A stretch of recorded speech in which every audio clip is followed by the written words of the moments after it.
Hello friends, welcome back to my channel and this is Akanksha Pandey. So मैंने जो previous videos बनाए हैं उसमें मैंने मनी के बारे में बताया है।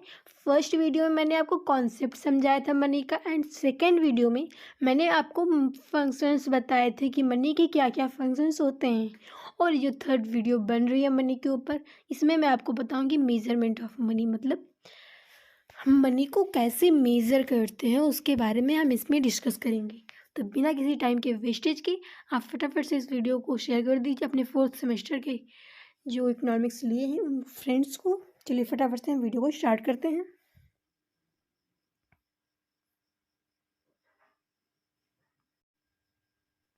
जैसा कि मैंने आपको बोला कि मेज़रमेंट ऑफ मनी के बारे में हम पढ़ेंगे यहाँ पर। तो चलिए हम फटाफट से वीडियो को स्टार्ट करते हैं। आप लाइक कर दिए, सब्सक्राइब कीजिए और प्यारा कमेंट कीजिएगा।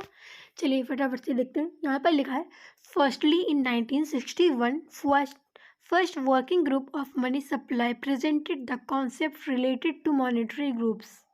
मतलब मॉनेटरी ग्रुप्स द्वारा 1961 में फर्स्ट वर्किंग ग्रुप बिठाई गई मनी सप्लाई को मेज़र करने के लिए।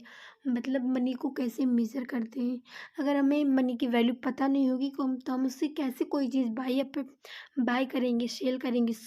हमें मनी की वैल्यू पता होना बहुत ज़रूरी है। इसलिए मनी सप्लाई को मेज़र करना बहुत ज़्यादा इम्पोर्टेंट था। उसके लिए फर्स्ट वर्किंग ग्रुप बैठाई गई मनी सप्लाई को मेज़र करने के लिए 1961 में, आप इसको याद रखिएगा। और फिर देखते हैं यहाँ पर लिखा है, the second working group was formed by RBI in 1977। This group presented the aggregates for the complete money supply on the basis of liquidity. यहाँ पर ये ध्यान रखिएगा, हाईलाइट कर लीजिएगा, on the basis of liquidity. मतलब जो आरबीआई ने फॉर्म की 1977 में एक ग्रुप बिठाई जिसमें उन्होंने बोला कि हम जो मनी सप्लाई है हम उसको लिक्विडिटी के आधार पर मेज़र करेंगे। अब लिक्विडिटी क्या होती है इसको आप समझ लीजिए। जैसे लिक्विडिटी का मतलब होता है कि हमारे पास जो पैसा है वो जो मनी है, जो करेंसी है हमारे पास, वो कितनी जल्दी कैश में कन्वर्ट होता है। अभी आप अपने एक हाथ में गोल्ड ले लीजिए और एक हाथ में एटीएम कार्ड ले लीजिए। अब इन दोनों में से सबसे पहले सबसे जल्दी क्या कैश में कन्वर्ट होगा? ऑब्वियसली एटीएम में जाइए, कार्ड स्वाइप कीजिए, पैसे निकाल लीजिए। गोल्ड इतनी जल्दी नहीं होगा।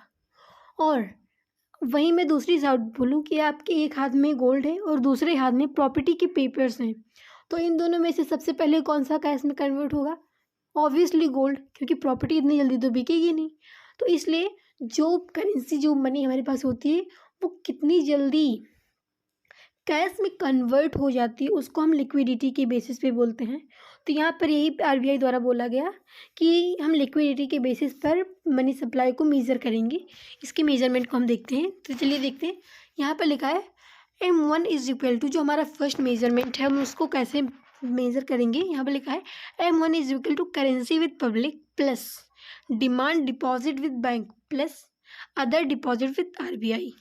देखिए यहाँ पर जितना भी लिखा है ना, ये फटाफट से हमारे करेंसी, हमारे नोट में कन्वर्ट हो जाएगा। जो करेंसी विद पब्लिक है ये तो ऑलरेडी नोट कॉइन्स में होती है।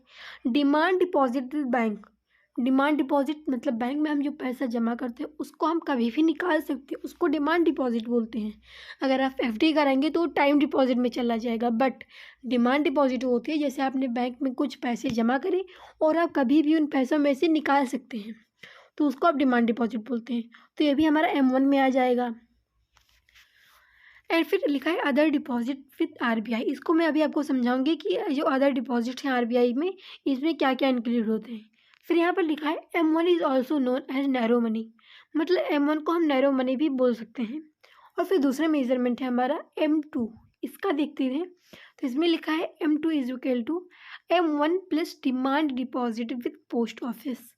मतलब M1 को हम पूरा यहाँ पर ले आएंगे directly, and plus demand deposit with post office. मतलब पोस्ट ऑफिस में जो हम पैसे जमा करते हैं उसको हम यहाँ पर इंक्लूड करेंगे। यहाँ लिखा है फिर also known as liquid money. इसको हम लिक्विड मनी भी बोलते हैं M2 को, इसको आप ध्यान रखिएगा।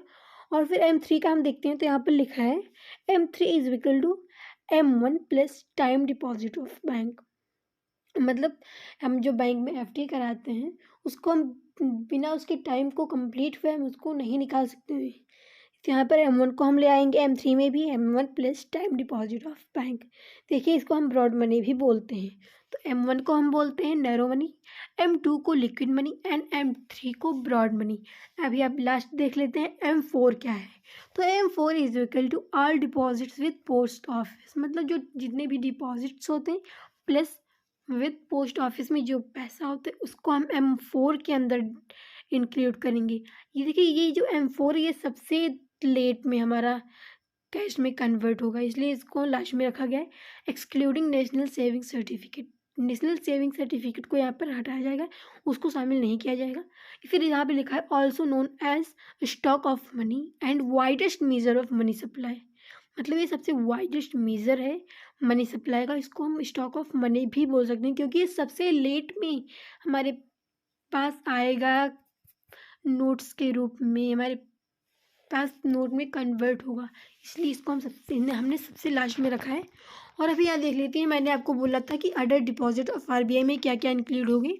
तो देखिए यहाँ पर फर्स्ट लिखा है deposit of public finance institution, मतलब जो बड़े बड़े इंस्टीट्यूशंस होते हैं, कंपनीज होती हैं, फर्म्स होते हैं, वो अपना पैसा छोटे बैंकों में नहीं जमा करते हैं, वो डायरेक्टली अपना पैसा आरबीआई में ही जमा करते हैं।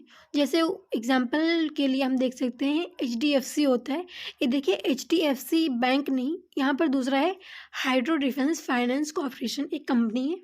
कंपनी है बहुत बड़ी, ये जो बड़ी बड़ी कंपनियां होती हैं छोटे बैंकों में अपने पैसे को नहीं रखती हैं, डायरेक्टली आरबीआई के पास इनका पैसा जाता है।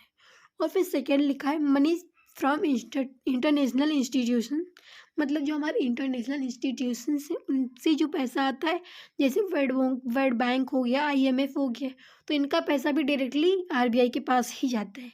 और फिर थर्ड लिखा है मनी फ्रॉम फॉरेन गवर्नमेंट, ये फॉरेन की गवर्नमेंट्स होती हैं, तो दूसरे देशों की सरकारें होती हैं, वो भी हमारे देश में कुछ पैसों को रखती हैं सेव करके, जैसे भारत की सरकार भी दूसरे देशों में अपने पैसों को रखती है, वैसे हर देश की सरकार अपने अपने पैसे को अलग अलग देशों में बचा कर रखती है इमरजेंसी टाइम के लिए। तो ये तीनों आ जाएंगे हमारे अदर डिपॉजिट में जो M1 में इंक्लूड होते हैं। बट यहाँ पर देखिए आरबीआई के पास कुछ अदर डिपॉजिट भी होती हैं जिनको हम मनी सप्लाई में इंक्लूड नहीं करेंगे, इनको मेजर नहीं करेंगे। जैसे यहाँ पर फर्स्ट लिखा है डिपॉजिट ऑफ कमर्शियल बैंक्स, जो कमर्शियल बैंक का डिपॉजिट होता है आरबीआई के पास, ये छोटे छोटे बैंक होते हैं ना, उनका पैसा भी आरबीआई के पास ही होता है, तो उनको हम मेजर नहीं करेंगे। और फिर सेकेंड लिखा है डिपॉजिट ऑफ ऑन गवर्नमेंट, यहाँ पर देखिए OWN रहेगा, स्पेलिंग मिस्टेक है, तो यहाँ पर आप करेक्ट कर लीजिएगा। डिपॉजिट ऑफ ऑन गवर्नमेंट जिन मतलब जो सरकार का जो अपना पैसा होता है उसको भी हम मेजर नहीं करेंगे। तो यहाँ पर आरबीआई के पास ये जो दो टाइप्स होती हैं इनको हम मेजर नहीं करेंगे, और ऊपर की जो 3 टाइप्स होती हैं अदर डिपॉजिट ऑफ आरबीआई में हम इनको शामिल कर लेंगे। सो इस वीडियो में इतना ही, मिलते हैं नेक्स्ट वीडियो में जिसमें आपको बताऊंगी कि जो न्यू एग्रीगेट्स आए हैं मनी सप्लाई को मेज़र करने के लिए उसके बारे में आपको बताऊंगी। अभी मैंने आपको जो बताई तो पुराने हैं बट इम्पॉर्टेंट हैं, इनको हम पढ़ेंगे बिकॉज ये हमारे पेपर में आते हैं, एग्जाम्स में पूछे जाते हैं, इसलिए हमने इनको पढ़ा। और नेक्स्ट वीडियो में बताऊंगी आपको कि जो हमारे न्यू एग्रीगेट्स हैं अब हम किस तरह से मनी को मेज़र करते हैं उसके बारे में एक वीडियो बनाऊंगी। तब तक के लिए बाय बाय, टेक केयर।